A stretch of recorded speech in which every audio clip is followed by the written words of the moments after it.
your host, Philip Wilkerson, a podcast that focuses on friends, family, health, and career with a little self-help around the way. Please join me in this journey for self-improvement, and I hope that what I have to share will make you a better person, thus making the world a better place.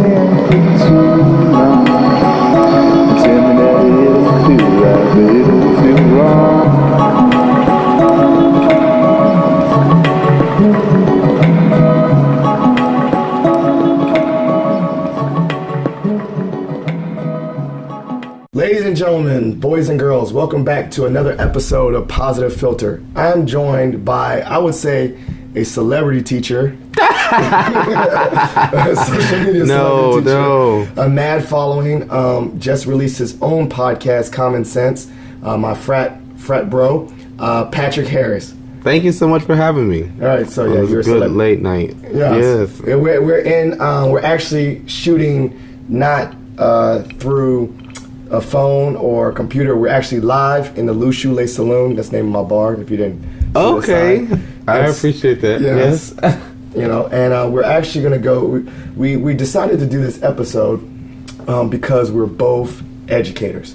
And I like to say, maybe in a weird, not a weird way, but we're educators at the different poles of education. While you are in elementary school, I'm in higher ed. Right. But the common thread there is education. Yes, sir. So we thought we had to do an episode together about education and the passion for learning and developing leaders, through either leaders when they're kids or leaders when they're young adults.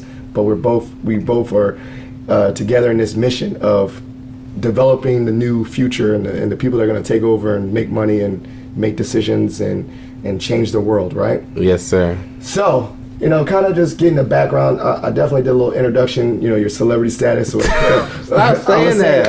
I'm gonna call for this podcast, he's Mr. 10K, because he's got about 10,000 downloads of his podcast, so he's doing it real big. But tell the listeners how you got into education and what you're currently doing. Well, again, my name is Patrick, and I have been teaching for, quick math. Quick core math. 15 years, even though I'm 25 years old. I wanted to be a teacher all my life, honestly. I have told my parents, look, this is what I want to do, since first grade. And that's why I don't know if my math is right. But I want to tell them since first grade, I said, I don't want to be a basketball player. I don't want to shoot hoops. I want to be a teacher. So yeah, that's what I want to be, and that's it. I have phenomenal relationships with my elementary school teachers. Not to start, elementary school is just so much fun. For me, I had a phenomenal experience, and I wanted to be able to create that experience for somebody else. And so, as I matriculated through my school year, there were people who said, get out of teaching. Okay. You don't get paid. Right. It's whack. The district tells you exactly what to do. Right. It's not like the olden days. No matter where you are in teaching, somebody somewhere is going to say it's not like the old days or whatever. And so I listened to them, and I majored in communication. And I hated communication. No shade to all the communication folk, but I was just I wasn't doing any communicating. I just took a whole bunch of tests, and I got all these calls of people who were look, you gotta tutor these kids. You gotta come work at this camp. You gotta do this. You gotta do that. And so I was like, okay, maybe this is a calling. Like these things can't just happen for no reason. So I ended up taking that calling, and I majored in elementary education at Michigan State University. Right. And I learned more about social justice and educational inequalities and what it means to prioritize black education, right? And then from there, I was like, now my purpose is solidify, and here I am in DC as a elementary school teacher. There you go. You almost forgot, right? Yeah. And it's interesting because with your passion for teaching, usually not saying you identify you wanted to be a teacher and your way about it, but then for most people that are in higher ed, from my sense, it's no one really kind of grows up and says I want to work in colleges. I don't know if Like that's not like a, you get the typical jobs. Like you do get jobs when you see the little kids that, they want to be a teacher and they have the apple and they dress up to be a teacher. Right. You have a person that's a firefighter and the kid dress up to be a firefighter or policeman. I don't know. I think I don't even know what clothes you wear to be a higher ed administrator or a college counselor. But similar to you, I think the roundabout way is I did a generic major. Like you're not going to make no money if you study something you like. So I studied business when I first got to college. Business administration? Yeah, business administration. And I did that at Bowie, and I stuck with it at Bowie. But then when I transferred to JMU, their business school is a little bit larger than Bowie's.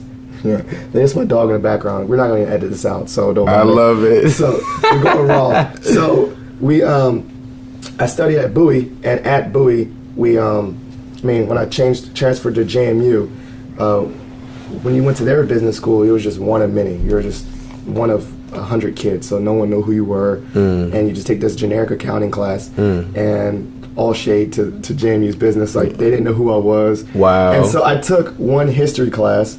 They knew who I was. The teachers, it was a very small class of 20, and I was really engaged in learning, right? And I was like, okay, I really like history, so I studied history. Come find out, way later, didn't know what I wanted to do, got into counseling because I like people, and I think from there I got a passion for the career aspect. Wow. And I realized that I wanted to work in higher ed because that's like where all the career centers are.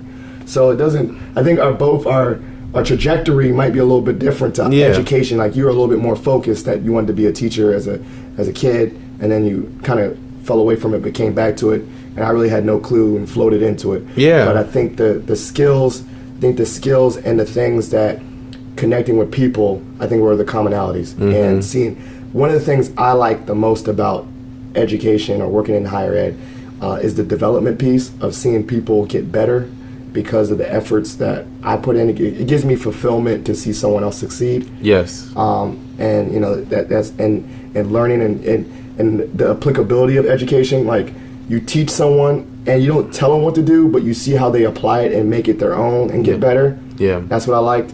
And then just, the college campus. I think for certain, like you say, fun, there's nothing funner than a college campus. Yeah. I remember. There's moments where I slip in and act like, I was like, oh man, I'm on a college campus, and I go to all the, the music and all that stuff, and then I realize I'm 30 something, and then I'm inappropriately, trying to hang out with the frat bros on their campus, and I realize that I'm an old man and I need to step back a little bit. That's okay. Yeah, that's okay. So it's kind of our trajectory, but we both in education and we both really like it. So yes, sir. The thing about education, and it's an ever evolving thing. It's both higher ed and with different. How do you stay up to date with the trends that are going on in education? It's so easy to get stuck in a pattern because like a college campus, a classroom is or can feel like a utopian experience, what I'm saying, where you're locked into this bubble with the set of children and you're doing your thing to try to get them to grow and be the best people that they can be. And like many teachers, I have this tunnel vision of this is my goal, I'm blocking everything out, it's me, my 20 and my 4 walls, and we gonna get it done. But there are so many researchers who are doing so many amazing things, and I'm starting to change my thinking of as far as looking at as teachers as action researchers, because these children that we're dealing with now are a little bit different. Yes. Like we're dealing with children who have grown up in internet everywhere, social media everywhere, video games and high functioning technology everywhere. Like that is different, Right. And we're also dealing with another generation of children removed from slavery, which in turn brings forth a different set of traumas that we are still trying to figure out how to best deal with. And so What I do is I tweet a lot. Okay. Because that is the best place to stay up to date. I'm all about horizontally networking. I think that is the most effective way to make change tomorrow, is to figure out what are people doing next door. What are your neighbors doing? What are your fellow teachers doing? What are your fellow anybody? Like, what are they doing in their field? And then, like, how can you adapt that for yourself? Right. Yep. And then I also go to conferences to do that same thing. Right. I read a lot of articles and research. I mean, the news has some things, but I get a lot of my up-to-dateness from social media and fellow teachers who are out there doing it. No, I mean, and it's funny, it's because, you know, like, one of the things I always preach, and one of the best, I say one of my best career assets is networking. And I do totally agree that people, probably one of the best resources of information is other people. Yes, sir. I love informational interviews, you know, like meeting up with people, asking them questions. I believe that both horizontally or vertically, they're good resources. I say horizontally, like you said, because if you see what other people are doing at their career centers and things like that, you can mold that. Well, yes, that's sir. a good. Go to conferences. I go to conferences as well. Like, oh, you do that, you do that, you do that event. How do you know? That's a really good thing to do. But then I add the piece of people that want to go. You know, if that's their desire to go up or do something higher. I say vertically informational interviews, because usually, ideally, you know, the best leaders, not like, I saw an episode where you say that some leaders they didn't really stay in the classroom or whatever, but ideally there are some people that were in the same shoes as you, and then you can follow their blueprint to see how they progressed and what, you know, like what degrees they got and things like that. So I definitely agree that the both horizontally and vertically networking is really one of the ways I stay up to date too, and trends. And then I do the same thing. I mean, I'm not. See, you're more the millennial, the younger one than me. So you're more on the Twitter. But I definitely use social media. And if I see an article that someone shared, and then I just share it with someone else, and that's kind of how I digest information. And then I started doing this thing now because, like, I guess I looked around and everyone in my office is so professional, is that they like set alerts for articles, and they say like, oh, like, wow, like you know, Google alerts. They do Google Scholar. Or was it Google Scholar? Yeah. And they'll say Google Scholar, and they'll type in like career development, and then send themselves, you know, like set a weekly reminder, and they'll send them new articles every week. Okay. Not saying I read those articles every week. I don't really have time as much. Yeah. But there's a topic on that pops up that week that's interesting, then I'll read it. Then you read it. So I kind of know, and I totally agree with you about this new generation of kids, and now for me, the new generation of young adults that I see on a college campus. Yeah. Because they're definitely more exposed to the social media, more about immediacy. Like, yes. I want things done now. Like, I need validation at this moment. Oh, I sent my resume. How come they didn't call me back tomorrow? Like, sometimes things take, you know, a month or two to process. It's like, because of the internet and the flow of information, everyone thinks there's some immediacy to everything. Yes. So I'm seeing that on the college campus. Yes. In regards to trends, and that's how I stayed up to date. So I think conferences are great. So what kind of, when you go to these conferences, kind of segueing, are you looking to also present at these conferences? Is that a way to like, that you like to do those things, or are you just more like behind the scenes? No, just go there and talk to people. Yeah, so the last couple conferences I've gone to, I presented on restorative justice. Okay. But I want to take a year of just going and talking and raising my hand and like those kind of things, and like interacting with people, and not so much doing the presenting, because when you're presenting, you know, like that's your mindset when you go. Okay. But there's so much that can be missed being a presenter, so I kind of want to take a step back and just be a participant, right, and then kind of soak in everything I can and kind of go from there. So, well, it's interesting because I'm the opposite. I've been going to conferences forever. Okay. Just going. Well, they're free, and it like, you know, like most times I don't even sign up for these conferences. Like my boss is like, "Hey, You're going? You're going." I'm like, Okay. "Shit, that's cool. I'll go." Yeah. But now I'm definitely looking to be more of an active participant in the conferences. So, knock on wood, one of my goals is to actually present in the next year. So, what is some advice for someone that's the flipper you? Like, how do you get the confidence to present? And I don't know, just some advice for someone that's going to present the first time. Well, first of all, you need a catchy ass title. Sorry. You need a catchy title for your workshop because that's what people cling to, like something that's like provocative, but but also matches the tone of whatever conference you're going to. Okay. And then like you just need like energy, like people like adult learners are just like children. Okay. They want energy, they want slightly cheesy, they want to get up and move, and most of all, they want to talk to people. And we just talked about like the importance of networking. Like, what presenters miss at conferences is giving the participants room and space to actually network and talk to people under the lens that they're presenting. Okay. Cool. So it's like, you are presenting, but also like get out of the way and like let them grapple with whatever material that you're that you're putting forth out there for them to kind of chew on. So give an opportunity for them to mingle with themselves. Talk and mingle and grapple with a very important question. But not a corny icebreaker though. Oh. Hey, everyone, stand up if you like. The like it's like almost like what's that game? Never Have Ever. Or something like that. Yeah. Like this. Hey, if you got a tattoo, stand up, and everyone's like, oh my gosh, like not that, right? Don't do that. Corny icebreakers are a no for me. Okay, so note to self. Yeah. So we're doing pretty good, and flowing and about the education and whatnot.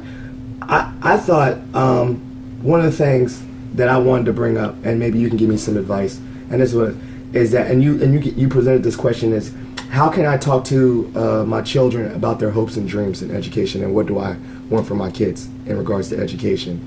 And that made me think a lot, because like my kids are someday they're school age. I have a 3-year-old, and I have a barely 7-month-old, and so it's. I think it's cool now that I'm seeing the 3-year-old learn. Like he's starting it. Like, and Bennett is smart. Like, this dude is smart, and so I definitely want him to have fun with learning, because I guess the more fun and more interested they are.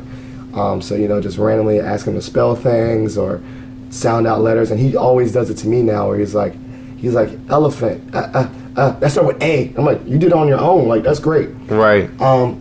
But like every parent, I want him to be better than me in every aspect. Yes. Like not me, better than me. So I wonder how I'm going to manage that expectation when they start school, because I honestly, growing up, I was a good student. Yeah. I was a good student up until high school. I may do another episode later, until the way the world came on me, and I got corrupted by Mount Vernon, and I came back around to being a good, I would say, student now in grad school, but I wasn't a good student in college either. Okay. But elementary school, I was good. I was getting straight A's. I was killing it.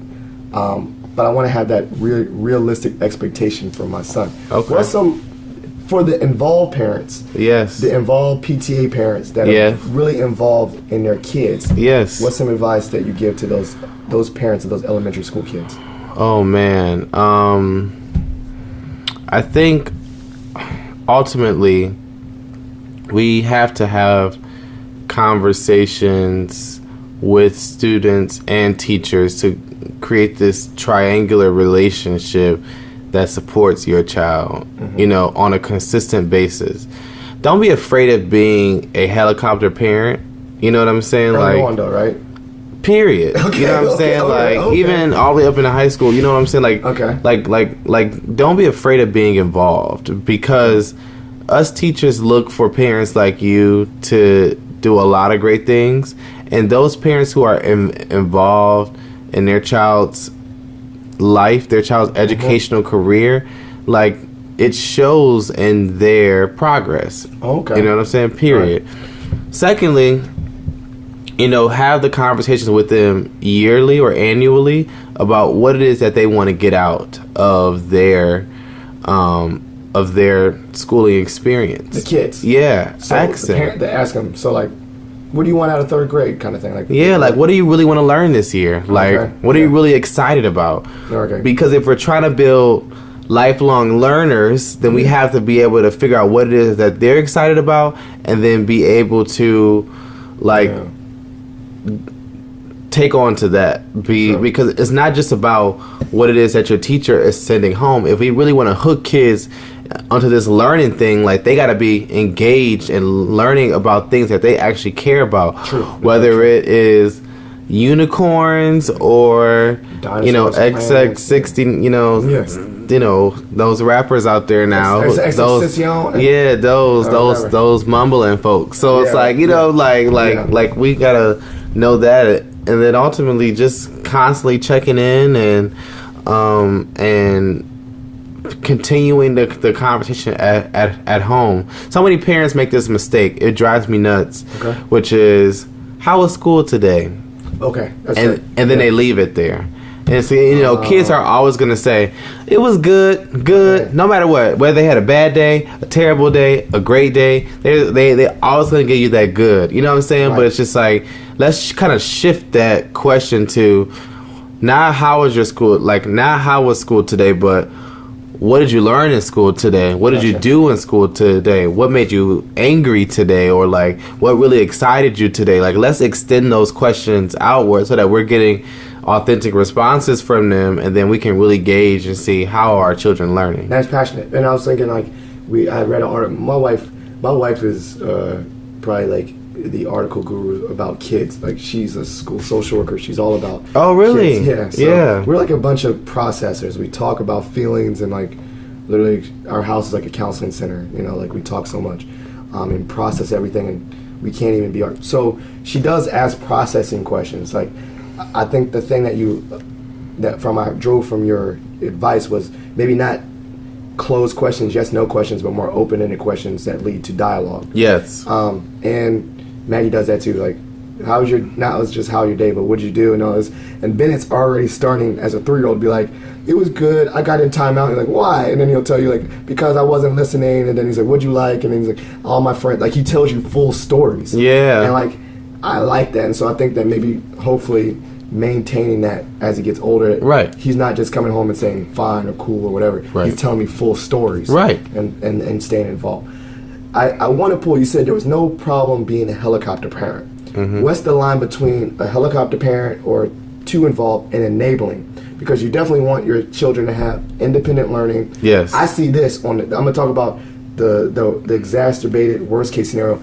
I've seen college kids on a college campus bringing their parents to career counseling sessions and having their parents ask the questions of how to do a resume. Okay. Or I literally went to, we had a career panel, right? Yes, sir. And I saw 2 parents in the back, right? And I was joking with them. And I said, hey, raise your hand. I did the corny icebreaker, but whatever. Yes. I said, raise your hand if you're a junior, a senior. And these people didn't raise their hand. And I said, what about you? And they're like, we're parents. I said, where are your kids at? They're not here.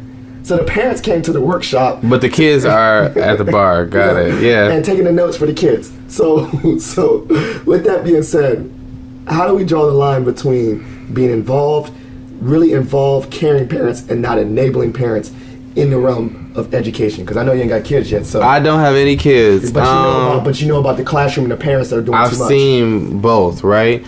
I think it goes back to that relationship piece, right? If you truly value teachers as professionals, right?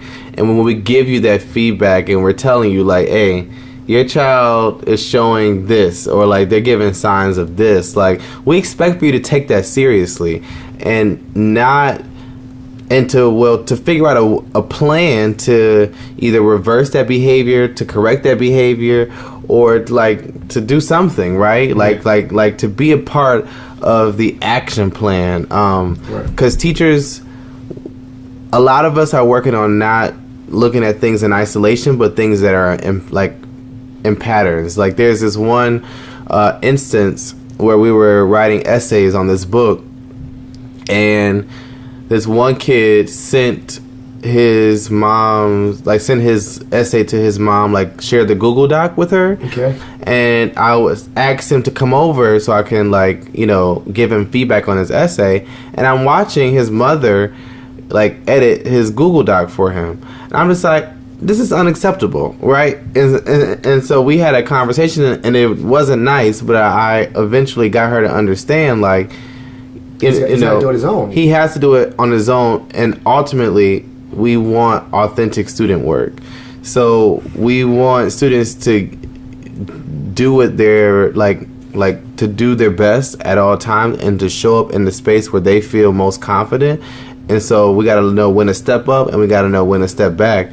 And the older that they get, the more we step back. But I think those early childhood, those early years, it is so important that parents are super involved to ensure that students have a love for learning. Right. Like, if students leave elementary school not loving to learn, we've done something wrong. And I think it might be hard to. That's the foundation. Because It's they don't. I love that. It's the foundation. Because the funny part is, I would say I was a good elementary school student, and that was a good foundation. And I think eventually you find your way, and I come back to learning. Yeah. But it'd been harder if I hated school and then got to college and had to learn to like learning. Absolutely. Because it's not fun. Like, learning is actually fun in elementary school. Hell yeah. So if you don't have fun with it when it's supposed to be fun, it's not going to be fun when you get to college and it's really demanding and whatnot. So if you can't find fun in it when it's supposed to be fun, it's going to be really hard to find fun in it when you're like getting 20-page papers, and things like that. Or if you don't learn how to study on your own, or you don't learn how to have choices, because we don't give kids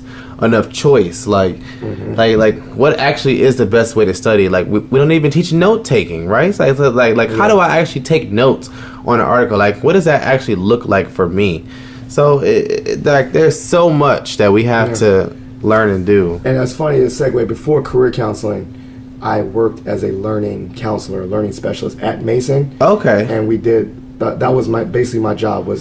It was not teaching a subject or not. It was basically like, how do you set a study schedule? How do you annotate? How do you do notes? How do you do note cards for papers? How do you, like, take little things and make a thought map? So, like, people sometimes need to learn how to learn. Yeah. It's like a real process. And the unfortunate thing is, they got to college, and that was the first time they learned how to learn. Yeah. So that's really hard.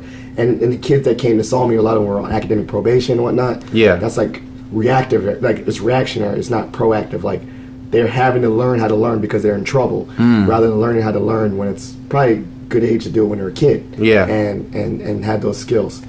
So, man, I hope that people listening, we're dropping some educational gems here. Hello. I feel like we are. So, I got another thing. So, career preparation. I'm a career counselor. I'm on the pole end. I'm at the end of, hopefully not the end of your educational journey, but the adult phase of your educational journey. But as we know, the life skills, you said, learning skills, all that start in elementary. I believe career preparation starts in elementary. Maybe not job-wise, but career readiness. How do you feel about that? What do you think about being career ready in elementary? And let me rephrase what I mean career ready. I mean career ready as in, like, do they know some of the skills that they need? Do they know how to talk about their skills? Not networking, but interviewing. Like, talk about what they're good at. That's baseline. And then, do they know how to, like, follow application or follow procedures? So when you think about career ready, is there ways that you think elementary school kids can be career ready, or is that appropriate? Yeah, well, careers are not foreign to elementary school, like career days and the dreaded question of what do you want to be when you grow up. I hate that question. Like, that is all in elementary school.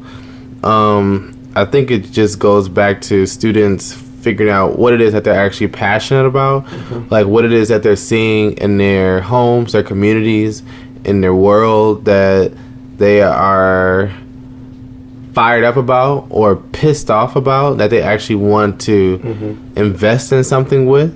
And then it's up to educators and teachers to make room for them to explore those very ideas. Okay, so give an example. Like, what would you see a kid, like, be passionate about? And then give an example of how you would foster that and relate it to a career. Yep. So, for example, I have students who know people or who are very passionate about the homelessness population in Washington, D.C. Okay. And so what I did was I took a unit and I made a unit that was centered around money.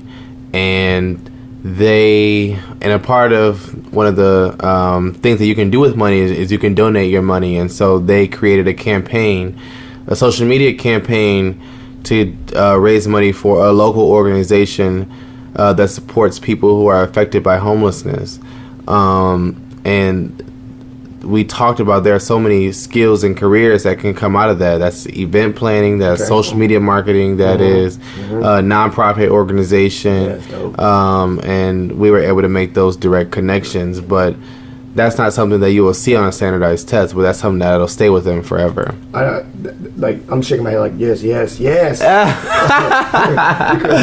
the thing is, you're talking about skill transfer, like skills being transferred rather than occupations. Yes, sir. And the thing I see there that was right, like, a kid doesn't like bullies, right? And they want to talk about bullies and stuff, but then that could be like an advocacy thing, and they learn about. So yeah, I mean, I don't know, that just dope. I don't know. I'm just like, yeah, like that career trend, like that really like was like crazy, man. That's great things to do. So all the teachers that listen to this episode, you can take an idea from Pat on that. Hey. So we got a couple things. Maybe we'll hit some couple notes. We say, how can we bridge the gap between elementary and higher ed? Is that bridge necessary? The danger of overemphasis on college of students. Vocal training is just as important. I'll take this because yes. I think we already know there's a lack of people interested in vocal training because it doesn't have the dream titles. But we know, I'm learning from my career counseling and workplace surveys and stuff, like if you're a welder, everyone's sleeping on welders. You can make $80K. Oh wow! Right, like being a welder. Yeah. So it's connecting it. Like there's somewhere out there that someone likes, a kid that likes to mess with metal and build and use his hands, right? Yeah. And we're putting them in a box to say you have to learn A, B, and C's and stuff, but maybe they don't like being in a classroom. They like using their hands and being outdoors. So I definitely think, or kids, farmers. We still need farmers, and we still need people, that do things that are outside of traditional blue collar jobs. And I think vocational training is very, very important. And I think one of the things I think that could bridge that is connecting, their passions to the things they like to do, rather than focusing on, like you said, you're going to be a lawyer, you're going to be a doctor, all these professions. And I think the bridge between, I listen to your podcast. Shout out to Mr. 10K. Thank you. And one of the things I definitely don't think that, I think the bridge the gap between elementary and higher ed, and you spoke about it, is about a teacher that brought his class to his college graduation. Yes. Is making college seem like, I don't know, make it seem like it's an everyday thing rather than this, like, I don't know, far away mystical thing. Yes. Like Mason, George Mason down the street. It's just a bunch of buildings. Right. It's a bunch of buildings. Yeah. That's all it is. It's a bunch of buildings in a suburb. And I think some of the ways certain communities around that, I think that the schools that are embedded in communities need to open their doors to communities to make schools accessible to the communities, like it's just a bunch of buildings. Yes. Like gated off, closed off schools. Obviously you don't want people coming on campuses and stealing and doing bad things, but there should be routinely just kids that are not college kids walking around a college campus. Right. One of the coolest things I like about Mason is that they have a child development center, an actual preschool on campus. Nice. And then it's not called field trips, it's just like get out of the classroom. The kids will be you'll see the kids walking, little kids, like 2-year-olds and 3-year-olds walking around campus, and the parents of those kids can go have lunch with their kids. Nice. And I think that's one of the ways to bridge that gap, is to make schools that are in communities, community colleges or institutions, or specifically institutions that are in cities, yes, sir, seem like places you can go. That's like, a great idea. There's no reason why, Temple's in Philly, right? Right. Why don't they just have kids take a class at and Temple's in the hood. Exactly. So yeah. why don't they just bring the kids from the hood and walk on Temple, or like maybe how I know GW did this really good thing, or they have this don't know, it's called, I can't remember the name of the elementary school, but it's literally across the street. Yes, sir. It's a magnet school, whatever. I can't remember. It's going to come to me like after this episode's over. And I'm not putting it in the show notes, whatever.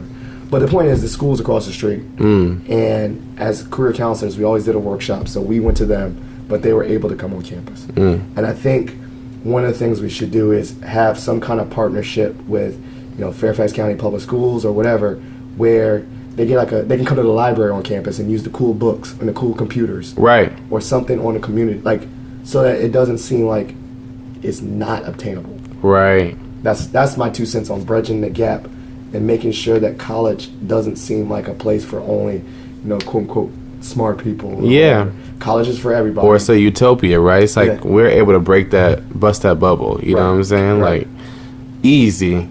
Michelle Obama says you better make room because our kids are coming. You know what I'm saying? And enrollment's going to go up. Enrollment is going to go up because colleges has this reputation of being an everyday thing, like you said. And so, yeah, that's interesting. Okay, so let's take some questions from our listeners. All right. So Rebecca, this is my coworker, Rebecca, and she dropped this one. I don't know. Based on the way people are reacting to things they see on social media, what are we doing to teach children critical thinking skills so that they don't end up being fooled by propaganda, fake news as adults? So this is a little bit political, but, I mean, no, she doesn't rock with Trump, and I don't care. That's okay. So she doesn't rock with Trump. And so, I don't either. So she's talking about the fake news and all that stuff. Yeah. And being informed.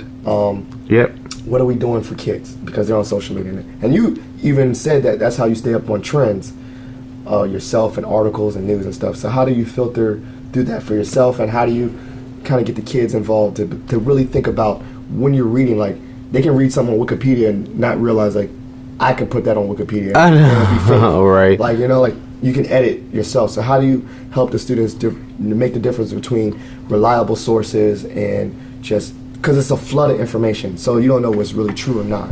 Yeah, so that's a whole unit in my class. We study fake news and real news, and we study primary and secondary sources. And so teachers got to take time to teach research skills so that students know when something is fake and when something is not.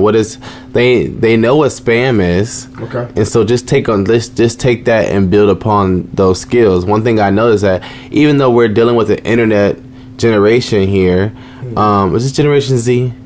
I don't know, you're in it, right? Shut up.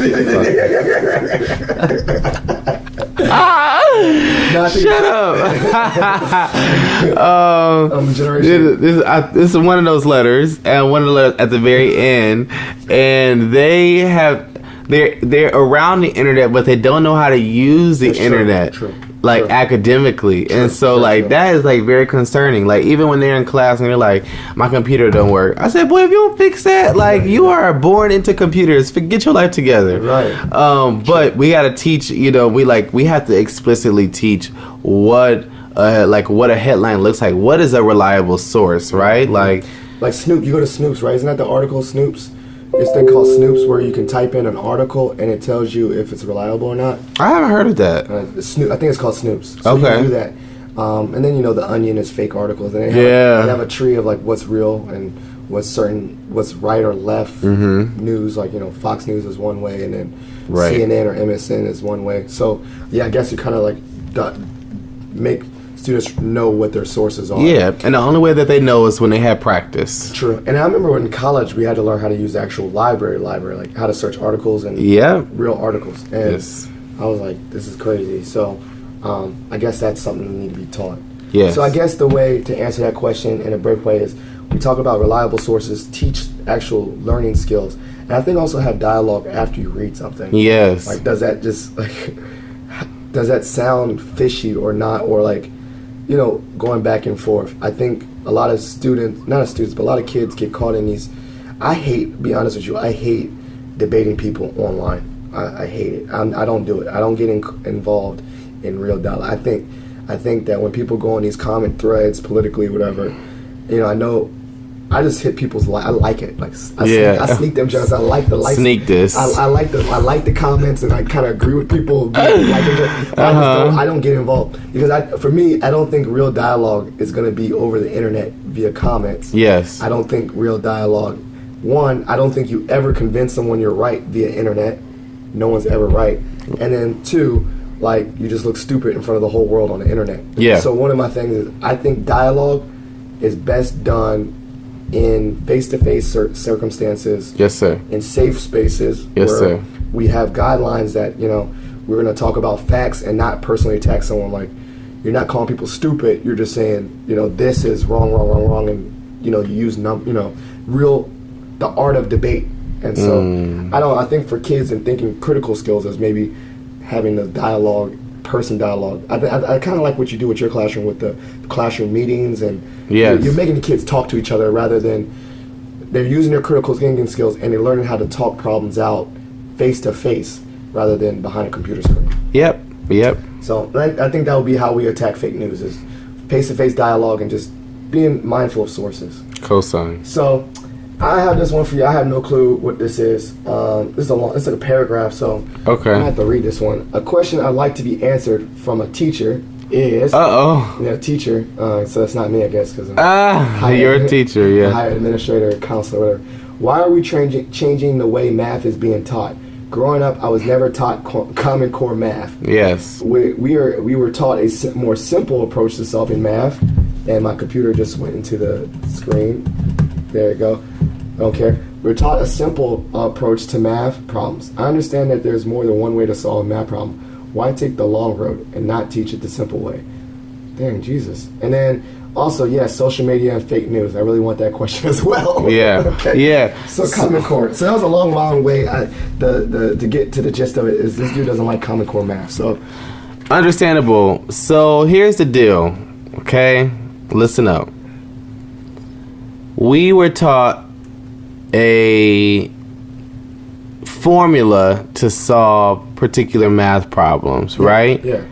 Think about multiplication, 36 times 6. You times 6 times 6 times 6, and then you carry whatever number that is, and then 3 times that 6, right? I can't do it in my head, but I can do it on a piece of paper. Right. Absolutely, because those were drilled into our heads. Right, and I can do it on a piece of paper the way that you just explained it. But yeah, okay. And we can do a lot of things, but can we explain the mathematical reasoning behind the things that we do? Not necessarily. I can't tell you why it did that way. Exactly. And so what the switch has been is not so much a formula and getting an answer, but more so we're building our students' conceptual knowledge. So it's not really about the shortcuts. It's like it's not about the answer anymore. It's about the mathematical reasoning. And that's frustrating to a lot of parents because we want to just tell them the answer is, yo, if you don't just add down the line and carry the one, borrow from your neighbor, and then move on. It's like, no, it's like we cannot do that anymore, because when they get, what we're seeing is that when they get to algebra, when they get to calculus, when they get to trigonometry, they don't understand the mathematical reasoning that they should have gotten in elementary school because they were so busy trying to get the answer. And then, like, it just creates a deficit, right? And math is all about problem solving. So we kind of, like, the simple way makes sense, and we should keep that simple way because it builds fluency, and we want them to be able to do things fluently when the harder things come. But if they don't have the mathematical language, the vocabulary, the understanding, and the knowledge, then when we do more complex problems, they'll be lost. Okay. So basically, what we were saying, then the parents need to learn math while the kids learn math. Y'all need to be in classes with y'all, with your kids, and figure out what's going on. Because I want to be like that guy. What was it? I think it was in Incredibles. Remember you saw it? Did you see Incredibles 2? No. Okay, I know. see the kids movies. I stay away from kids movies. Okay, well, I gotta do better. I remember that the dad was like, math is math, and it's the way we taught it, and the kid was trying to teach his dad the other way. So I understand that. So this question, and that was from Topek Toll. Hope I said your name right. This is my boy Sam Nang's friend. So what's up? Okay, and then last one. This person wants to remain anonymous, but he's an ice cold brother. Okay. Of Alpha for Alpha. Oh, 06. And he said, "Why go to school when stripping is free?"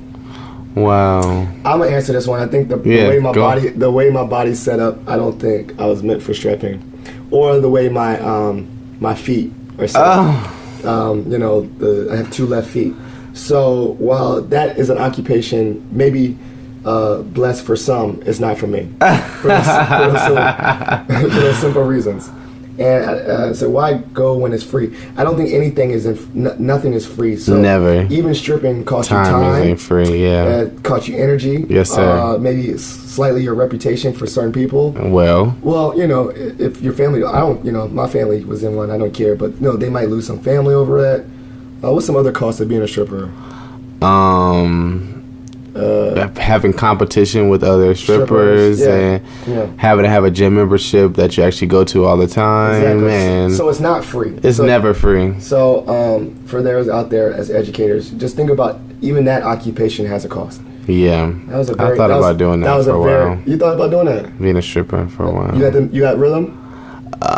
No, I don't have a rhythm, but I feel like if you have the confidence? I have the confidence. I certainly have the confidence. So I would do that, but I figure you can't do that and teaching at the same time, Actually, you could if you watched the movie Varsity Blues.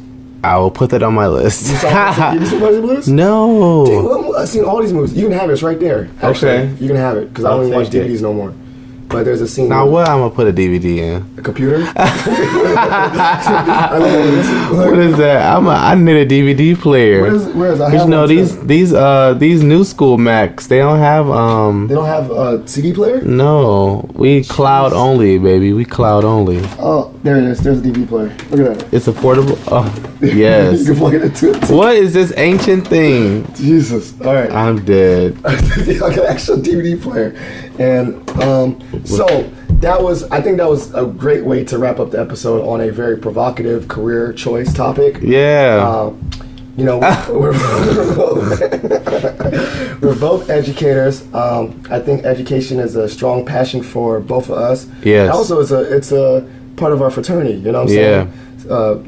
Scholarship, manly deeds, and love for all mankind. So yes, scholarship, right? Yes, sir. And a couple of our founders, right? They were involved in education. Or teachers. So teachers and college professors. Yes, sir. So education is very important. Yes, sir. Let's just say that for all the listeners out there. Education is important. Yes. Being involved in your kids' education, being involved in your own education, being up to date on education, knowing what's going on in the classroom, reading articles. I think, like you said, your podcast is a great resource for parents. Yeah. I'd be listening to it, be thinking about what Bennett's going to be like and all that stuff. He better not be the kid flipping desk. Yeah.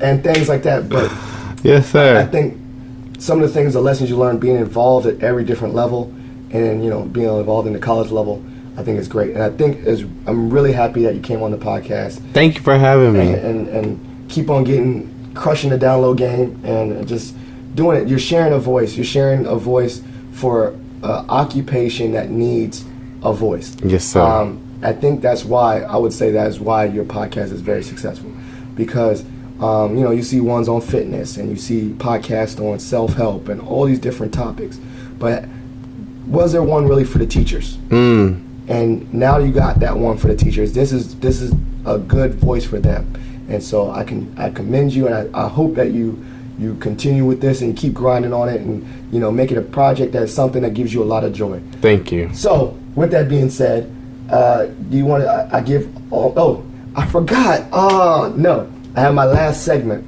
Okay. My last segment of my show is called Shot for Shot, meaning we got drinks in here, but shot for shot as in you ask me any question that's not related to this topic. Yes, sir. I ask you any question that's not related to this topic. You answer honestly. Okay. This is a shout out to my man Marty who caught me off guard with this. Shout out to Marty. But now I'm gonna do it. So you wanna go first? I'll go first. I'll go first. Okay. My question is, what was your last embarrassing moment? I mean, that's hard to say because actually I got one, but it's hard to say because I'm not easily embarrassed, and usually most times I'm embarrassed in the after effect rather than in the moment. That's fine. Because I realize I should be embarrassed in the moment, but then I'm not because I don't know, my social awareness is off. Okay. But this is actually a recent one. I was doing. I was going on the way to a college to a presentation to a class, right? Yes, sir. A full classroom presentation, and I was carrying a bunch of books, and it was cross campus, and I was wearing old khakis, and ironically, I saw a frat bro on campus, right? So I came up to him, I gapped him, I gripped him, and then because I put my box down, I gripped him and whatever, did the whole nine, right? And I reached out to get my box, and guess what happened? Split pants. Split pants. But it was right before the presentation. Oh, So no. I went into the presentation. Yikes. And I just was like, well, there's points where I'm going to have to just turn around. Should I address it? Should I kind of like squeeze my butt cheeks and kind of like try to keep my shorts? And I just let it rock. And I just did it. I did the whole thing. I did the presentation confidently. Were you behind a podium? No, I was. Oh, shit. No, I turned around. Wow. I did everything. And so with that being said, I text my wife that it happened on the moment. I text my coworkers. And so I should have been embarrassed. I wasn't as embarrassed as I thought I was because I was just going to go with it anyway. And I was like, worst case scenario, they see my underwear. Yeah. But I mean, I guess that could be kind of quite embarrassing. And that, when I say most recently, that happened this semester. Okay. So that happened about. That's like about a month. traditional. Is Like it traditional embarrassing? Yeah. I mean, I could do other things. No, I love that though. Like it's traditional, but like it's something like you'll see in like a cartoon, but it never happens in real life. No, and that really happened. I would also say that things that happen in cartoons or don't happen normally happen to me. Wow. Like I'm like the guy where I see someone and someone's waving, and I wave to them, and then I turn around and they're actually talking to the person behind you. Yeah, things like that happens to me all the time. So I just come to live. That's my life. Wow. So I had a student who ripped his pants every day. Every day. At least once or twice a week. He did the splits a lot. Oh, okay. See. Yeah. I mean, weird kids. Time to get kept. Weird kids. All right, so. You don't know about this ancient technology of DVDs, but you did grow up in movies. Yeah. And so I'm going to give you an opportunity to name 2 movies. One that you want to see that you haven't seen yet, and one movie that's like I can put that in and watch it anytime. That's my movie. So one you want to see that you see in the theaters or something you're looking forward to, and then one movie that's like, this is my whole, like, I put it in right now. I'll watch the whole thing. Yeah. It's just my movie. Love Sister Act 2. That is my go-to junk. Like, I know all the lines. Okay. I feel all the feels every time. Like, it's better than number 1 for sure, too. Definitely. Lauryn Hill just rocks it. And, like, Whoopi Goldberg is amazing. Right. The choir scene is iconic. Like, that's just an iconic movie. Yeah. I cannot get enough of Sister Act 2. It's a very good one. It takes place in San Francisco? Yes, San Francisco at St. Francis, and it's just and that last part. My sister and I used to dance to that. Yeah, like the part where there was like not the actual closing credits. Yes, where they had the music video part. Yes, me and my sister used to dance. Yes, to that. So that is a classic, iconic movie. I love it. Stamp that. I'm looking forward to going to see The Hate You Give. Yes. Which is coming out October 19th. I read the book last year. My students are reading the book. They're passing the book around the classroom. That's now good. One person's done, the other person's getting started. I'm going to start a read aloud of the book Monday so that we can kind of get ourselves prepared to go see the movie. You gonna take the class in the movie? I'm going to take the class to see the movie. Dope. They look really excited. No, it's like PG-13 maybe. Are you ready? Huh? So you think they're gonna handle that? So this class is not as mature as my other classes, right. But the only way I can get them to be where I need them to be is to expose them to content and then give them the academic language to digest it. Okay. So I'm gonna see what happens. Gotcha. I assume that it's not gonna be as crazy as the book in terms of there's one like small like sexually suggestive scene in the book, but I don't think that they'll have that in the movie. They might cut that in the movie. Yeah, so we'll see what happens. But I'm very excited. It's the book was written by a black woman in Mississippi, Angie Thomas. Dope. Who I met last year at a conference. So celebrity teacher now. You mean authors? Oh my goodness, she was incredible. So I'm excited for that. Dope. Yeah. All right, so we did our shot for shot. Now is really the last part. Any plugs or shout outs that you want to do for the listeners before we wrap up this episode? Yeah, definitely. You can follow me on all social media at President Pat. I'm nobody's president. I just created that when I was in high school because I was president of an organization. I was being petty because somebody else wasn't. But you can follow me at President Pat. You can also follow my podcast. You can go to our website at www.commonsensepod.com. We are on SoundCloud and iTunes at the moment, and I appreciate all your support. There you go. And we're out. Thank you for listening to Positive Filter. If you like this episode, share it with your family and friends. Get this, write a review. Really appreciate you being on the podcast.